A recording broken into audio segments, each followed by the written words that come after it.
Welcome to Real Flix Reviews. This is a show where we review everything from Attack of the 50-Foot Woman to the latest, greatest craptastic Donald Sutherland movie. I'm Jonathan Charney. He's James Stevens. And their Carrot Top lookalike in the lower left-hand corner is Brian Preston. This week we reviewed the movie Aliens with Sigourney Weaver and Tom Skerritt. This is the original movie made in 1979. And before we start, James wanted a preference this week's review. Okay, I just had a couple things that I wanted to bring up. That this is a sci-fi / fantasy movie, and there's a couple things that we need to be asking ourselves as we watch these movies, and I wanted to kind of throw this out to you guys and see what you guys kind of thought. First of all, the first question that I think is important that we ask when we're looking at a sci-fi movie is how believable is this movie going to be? And not in the sense of that it could actually happen in our own world, but believability in the world or universe or reality they're introducing us to. The other thing that I wanted to bring up is, can we actually see ourselves being a part of this universe or world or situation that they're bringing us into? And the last one is, would we even want to be a part of it? Because, I mean, I got to be honest. I mean, Blade Runner, I don't want any part of that damn universe. So, sure. I mean, that's kind of the things that we need to take into when we are watching a movie such as Alien. Let's even throw in the really most famous one now of like Lord of the Rings, Forbidden Avengers, Forbidden Planet. These types of movies, we actually need to think to ourselves, if we're actually going to take this movie seriously, do we even want to be a part of this movie or reality that they're bringing us into? Right. And that's kind of what I wanted to preface as we actually stepped into as a show of getting into a fantasy world or a world that's supposed to be taking place in future. Because that's what this is. This isn't so much a fantasy, but a future world. No, I'll agree with that. I think that's a good thing to think about. I think these are a couple things that we need to bring up as we bring our points in is, are we really going to take this movie in the serious factor that there actually could be aliens that are taking over human bodies as basically percolators to pop out of? So, you know. Do you want to explain to the audience what a percolator is? Yeah, the below 63 audience. Come on, we all got to be on an SSI at some point. Everybody's making French coffee all over the place these days. I'm sure it's making a comeback. French press all the way. Man. So to tell you guys what the movie Aliens is about, since some of you may or may not have seen it. Alien. James yeah, you're right. Ambiguous. Yeah. I said, and James was being kind of ambiguous. So yeah, please explain. Yeah, the movie Alien with Sigourney Weaver and Tom Skerritt. It's about a mining ship on their way to Earth to find some planet that's giving off some sort of SOS signal, and they go down there for some reason to detect what this alien signal is. I think it's in their protocol. They have to go and search. Yeah, if there's any life form, they have to go look and see what the heck it is. They have this weird AI called Mother, which isn't never really present, and the only place apparently you can talk to Mother is in her room. Yeah, it's shades of Psycho. Yeah. My part of this is that's a good point. I didn't even think of that one, but you're right. That is good. My first thing is parts of the movie do not age well at all. No. That is true. Other parts of this movie I think age amazingly. The exterior shots, the planets, unbelievable. Right. Yeah, the planetary effects are amazing. Yeah, and this is 33 years looking back, literally. Right. I do think also, even most of the interior, I think works really well. I think the way they shot some of it looks a little odd nowadays, reflecting on it. The weirdest thing is the Unix / DOS ANSI graphics they use. Yeah. It's everything's Unix. Yeah, well, and DOS. I mean, there was DOS setups, and you're looking at binary code. 1979. Yeah, but you were also reading binary code. She was translating a message in binary. And Unix. I mean, the microprocessor, I think in '79 might only have been 4 years old. Yeah.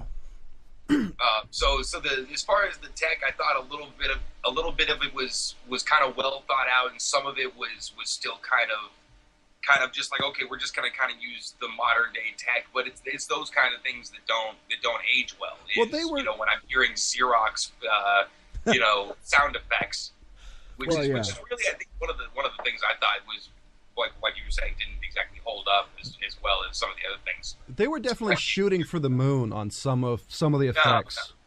No. The sound editing in general threw me off really, really bad. I mean, maybe I was watching an unremastered copy or something like that. I'm sure that they've digitally remastered all the sounds since then, but still, just sort of the choice of all the analog sound effects and things like that. True. Did take me out a little bit, but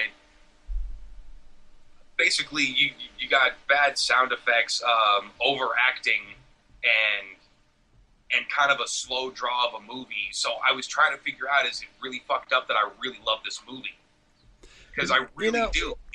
But is it just that somebody figured out how to really do a slow burn on like the entire first act and a half of a movie, and then just have one thing basically to keep you until the like absolute end almost? See, it's rare that a movie does that for me. My thing is, I wouldn't call this a slow draw, at least not for today's movies. Because if you look at Drive, where the entire movie is basically a build-up. Yeah, not really. That movie is basically just kind of bullshit that had sort of little action scenes threw in and tried to sell one loving in the 80s or something like that. I'd agree with you on that, but the thing that I want to bring up is actually the acting was pretty good for a sci-fi fantasy movie. And usually sci-fi fantasy movies are driven by effects and action. This or movie, they're not driven so by much. nerds who have to find non-actor people to play their well-written material. True, and actually, which was kind of a little bit surprising is the fact that, I mean, they actually went out and picked some actually good actors. I mean, Tom Skerritt, for one, which is John. I made John mention in the beginning. Dallas. You also have John Hurt. This guy's even got a really big role thing too. I mean, he's in the Tinker Tailor Spy, V for Vendetta, Hellboy. The one that really blew me away was the guy who played Brett, Harry Dean Stanton. Harry Dean Stanton. That guy, I mean, even before this movie, he had an amazing resume. No, he's done a ton of character work. He's one of those people that you're just, that guy. Yeah, Gunsmoke. He's always been the guy that you never knew, but has always been in the movie, and you're just like, I recognize that dude somewhere. Why do I know him? I mean, he's been in a ton of movies that everybody knows, everybody's seen. They just can't place what movie they've seen. And then you even have Ian Holm and Yaphet Kotto. Yeah, a lot of people don't. It was Yaphet Kotto and Harry Dean Stanton that were the mechanics, weren't they? Yeah.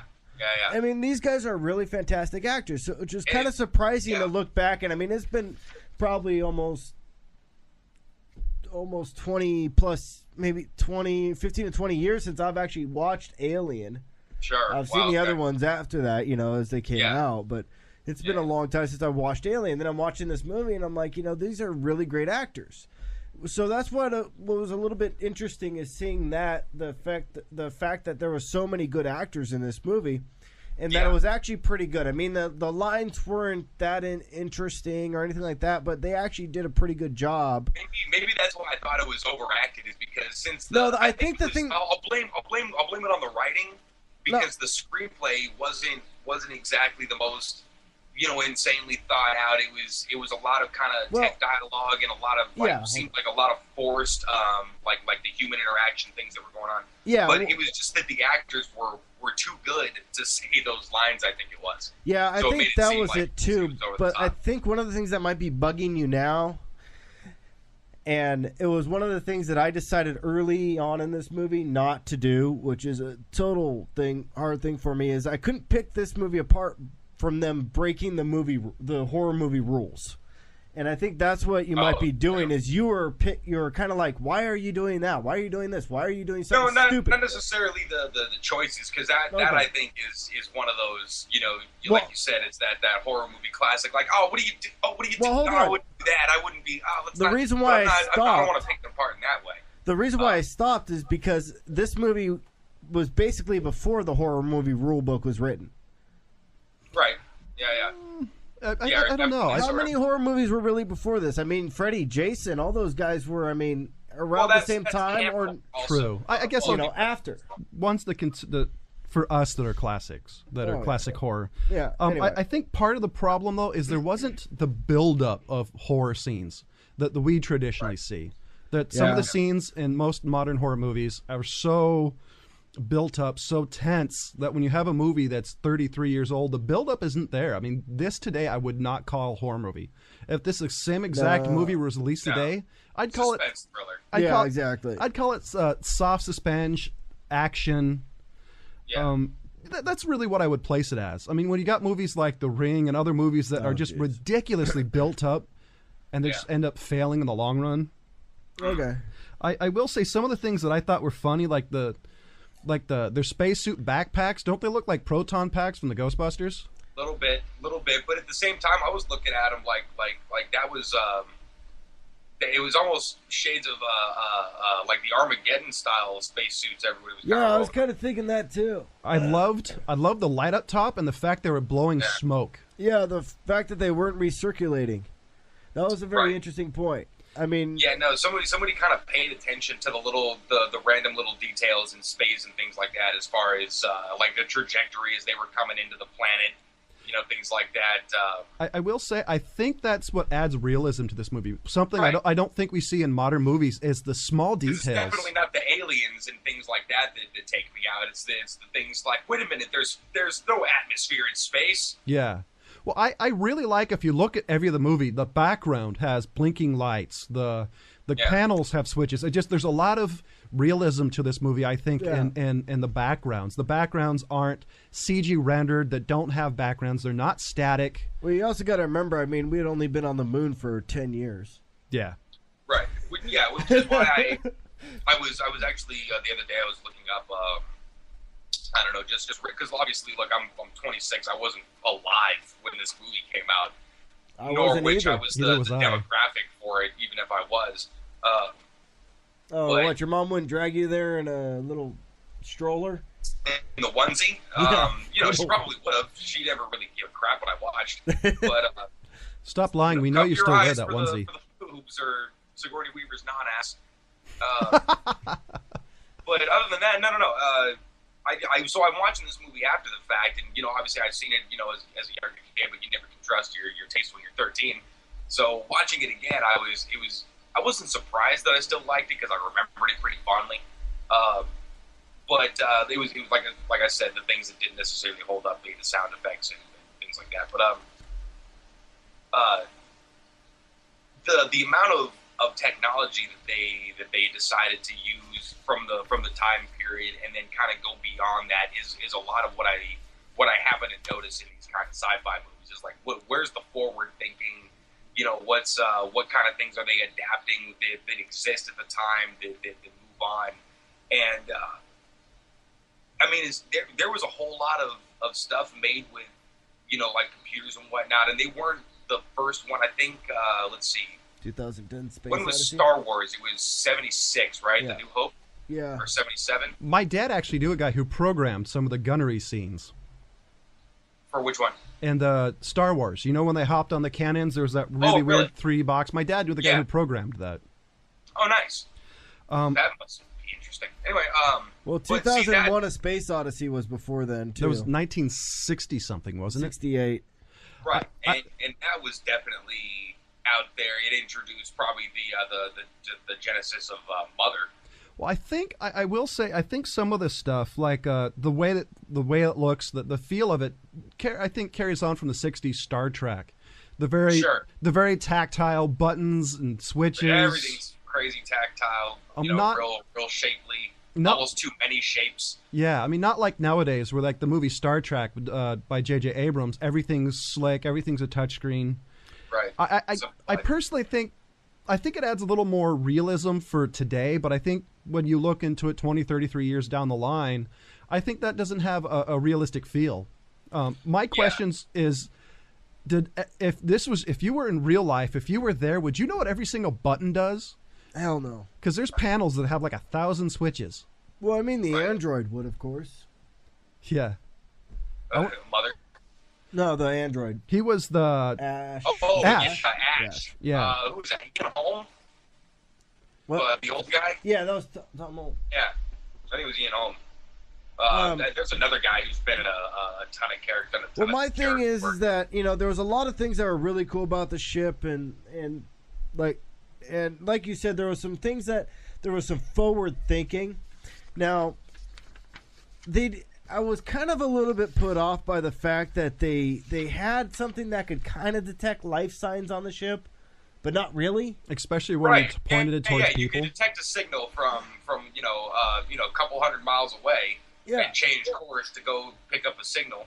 But then you cannot detect life anywhere once you get there. Yeah, or on your ship, really. My favorite thing is that handheld detector. There's a scene where they point it right at somebody, and it doesn't go off. Yeah. But a few seconds later, they point it and they find a cat. Yeah. Yeah, and see, I was going to rename this movie Alien, or How I Learned to Stop Worrying and Let the Cat Try to Kill Everybody. Yeah, exactly. Exactly. The other thing is, now, I understand that maybe futuristic in the world, we're going to lose all our guns and the liberals are going to take over the world and strip us of all our rights and everything like that. But really, you go on a spaceship and all you have for a weapon is like a monkey wrench and a flamethrower? They probably had more weapons. I think they got around that with a crappy piece of dialogue explaining, well, not a really crappy piece of dialogue, but I think that was where the whole liquid acid blood thing came from, melting through the ship. They didn't want to have hull damage. Yeah. So they probably couldn't shoot it like they wanted, so they had to make the flamethrowers, I understand that, but I mean, really, you don't really got nothing. The other thing that was really annoying me, and I want to see if any of you guys picked this one out. This is a big question for me, is the fact of, were those watches on their wrist? And if they were, why do you have a watch on your wrist? If they were something else, why didn't you tell us? See, I was always thinking they had to be some sort of communicator, but they never really tell you what they are. I mean, are they life sign detectors that tell you your heart rate or something like that? But they really don't tell you. But they look like watches to me. Oh, they're probably a calculator watch from the 70s. Honestly. Right. Yeah. But I noticed that, and I'm like, well, they never really explained that. I mean... And couldn't we just... Anyway, so, yeah, there's a couple things in there that were really kind of confusing with me. What was the thing that confused you the most? Like, the number one top, like, what the hell moment? For me? Yeah. Okay, my number one top what the hell moment is I am a cat lover. I like cats. I really do. But if I'm already on the escape pod... and I'm already programming the ship to self-destruct, I've got the escape pod prepared, and I hear my cat meow, I'm sorry, dude, you're dead. I am not getting back on the ship and saving your ass. I will open the door and say, here, kitty, kitty, kitty, you got 2 minutes. You don't show up, I'm closing the door, I'm taking off. Right. You know what I'm going to do when I go try to find the cat if I am that stupid? I'm going to shut the fucking door behind me. Yeah, exactly. That too. No, what's going to happen is mother's going to decide you're not worth keeping. Or the fact... Right, yeah, exactly. Natural selection. You just brought up another point. If I bring a guy who's got some creature attached to his face, and all of a sudden I hear, hey, let's go back and check on him. Oh, you guys got to look at this. And I notice that the dude's thing on his face is no longer there. Right, the first thing I'm going to do when I get in the doorway is look up. Mm-hmm. I'm not going to wait 3 minutes and then all of a sudden look up like, oh shit, I forgot to look behind me. Yeah, you're going to do the oh shit, look up, look down, look at every direction. I am going to look. Yeah, clear the room. Yeah, exactly. And then I'm going to turn the freaking lights on. Well, that's after you get in and shut the door so you make sure it doesn't escape. Yeah, that was the other thing. So anyway, okay, your moment of what the hell, unless I've already covered it. Well, that was actually a lot of it. But my one of the things that I just thought was weird is that tripod winch thing they used to lower themselves into the hold. Oh yeah. Where did that come from? Because if you notice, they didn't bring any sort of... They said they walked. There wasn't any... They didn't carry anything, and there wasn't a vehicle. I don't know. Maybe it was part of their suit. I don't know. That's movie magic. Exactly. It was a set guy who was very nice and built a winch for him to lower the guy down. Yeah, and it was that, and the fact that they let the alien on board. I mean, I know that's kind of the horror 101, but I would have just said, you know what? No, thank you. I would have said no to the guy because there's no chance you're going to get some guy in the room with this giant unknown thing stuck on his visor. Yeah, I agree. I mean, there was a couple things in there, but like I said, I mean, this movie was basically before really anybody was like, you're being stupid. That's kind of where it comes from. I mean, this is before that. Yeah, before the horror movie, like, don't go in that door, you asshole. Yeah, exactly. Yeah. I mean, didn't you see the movie from like 6 months ago where the guy went down that door and died? So what about you, Ryan? Was there any particular moment that stood out to you that you like? Sorry. I don't know. Maybe other than what's with the cat thing? Like, you guys didn't remember the cat's name until like you happen to see it, and then it's your favorite cat in the world, and you must save it. The scene where Yaphet Kotto's trying to shoot the alien, and he, for some reason, doesn't think that he has a clear shot, but it's 9 feet tall, and she's 5.5 feet tall, if that. Yeah, you think you could aim for the head. Yeah, exactly. Exactly. What I said. Suppressive fire. Yeah, that's all exactly. I'm saying. That's what I said to Get her out of John. there. Right at that moment is, that's when you just fire and hope for the best. Well, they were probably worried that all the KY the alien was smeared with would set on fire. Actually, I think that was water. I really do think that was water that they just started dripping down the alien. It was lube. I watched one of the special features on the disc that I own. It was literally lube? It was lube, like a ton of it. Just lubed the suit up. Huh. Asperglide. Yeah, which I bet it's still slimy after 33 years. Actually, I do have one. Just at the comic book convention, seeing a life-size version of the alien. That thing is fun to stand next to. Yeah, I did actually have a moment that I actually did write "holy shit" on my paper. Seriously? Just for no reason? No, I have a reason for writing "holy shit." It was holy shit blowing up the ship 3 times seems a bit excessive, even for Ridley Scott. Yeah, they had the mini cloud, the giant cloud. That was an artistic choice, but what I have a practical question about is, and maybe I can count this as my oh shit moment. Okay, self-destruct, I can buy that. I can't. I mean, it's kind of weird that a ship would actually have like let's blow up the ship because then you think you have to pack explosives. Okay, but let's say for the sake of argument that you do, and you pack the explosive. What asshole packed the nuclear bomb? I know. Well, I like the way you actually have to activate it. Hit 2 gigantic. Oh man. 4. Oh yeah. Well, no. There's those 2 gigantic levers, and then you have these 4 metal. Screw the spark plugs. That's it. Yeah, spark plugs. That's what they look like. Pull the things up, open, hit the button, and then shoot. Okay, now was it me or did she do the 5-minute countdown, and then Sigourney Weaver decided to go around and actually clear the ship?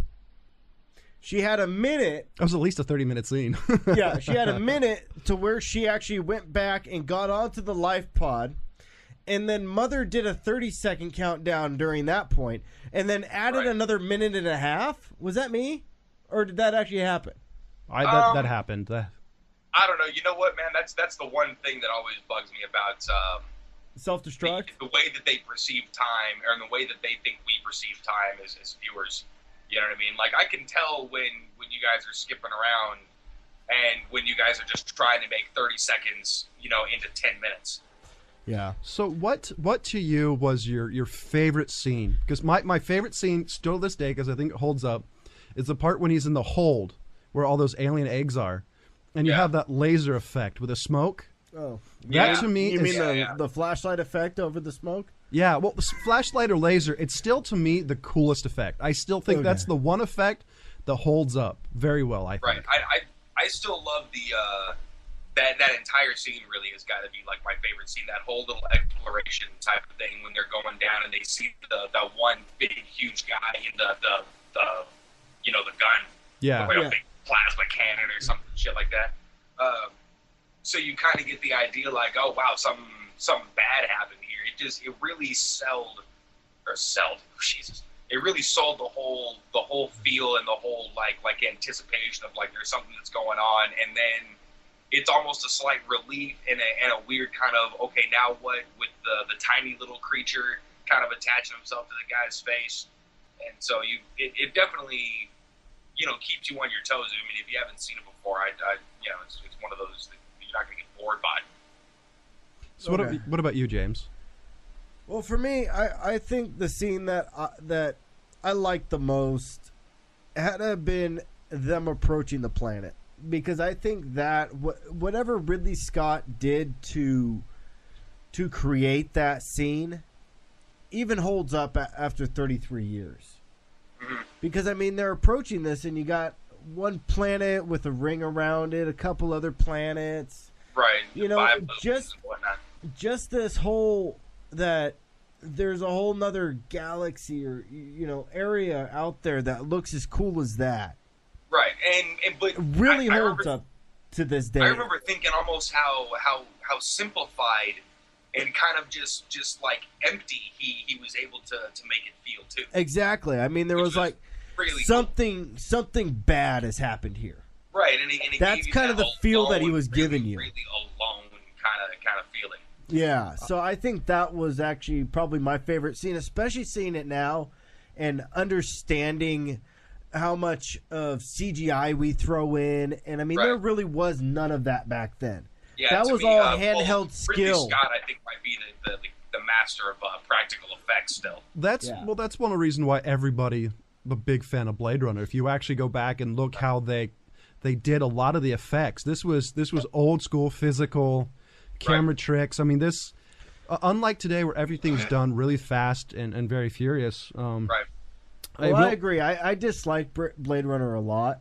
I agree. But on personally. The fact of the skill it took to create that. The feel of the movie is very good. Right. The feel of the movie was unreal. Yeah, the feel of the movie was unreal, but the actual movie I don't like. I will say, though, because we're coming up towards the end of the show, is one thing I noticed that I'm really looking forward to is the ship. That ship looks very similar to the one in Prometheus. Oh, yeah, it does. It really does. I couldn't be looking more forward to a movie, probably other than Dark Knight, is Prometheus. Oh man, I can't wait for that shit. That's the first movie this season that I'm like, I can't wait to see. I was uber excited for Prometheus because I like Ridley Scott's sci-fi. I'm not a big fan of. He's almost done no wrong by me at all. The amount of just good action movies that this dude makes is kind of ridiculous. Yeah. I mean, I think it was starting with Alien also. It was. If you look at his repertoire, he really didn't do anything until Alien. And, and this was his 9th movie. He didn't do anything until 1979, and then spent the last 30 years just killing it. You know what I mean? Really just really going to town on making some good action shit. So sorry. Oh, I'm sorry. Go ahead. To say, I gave this movie a 3. My reason why I really like this movie, but there are a few things I don't think it aged well. I wouldn't call it guilty pleasure because this is generally a good movie.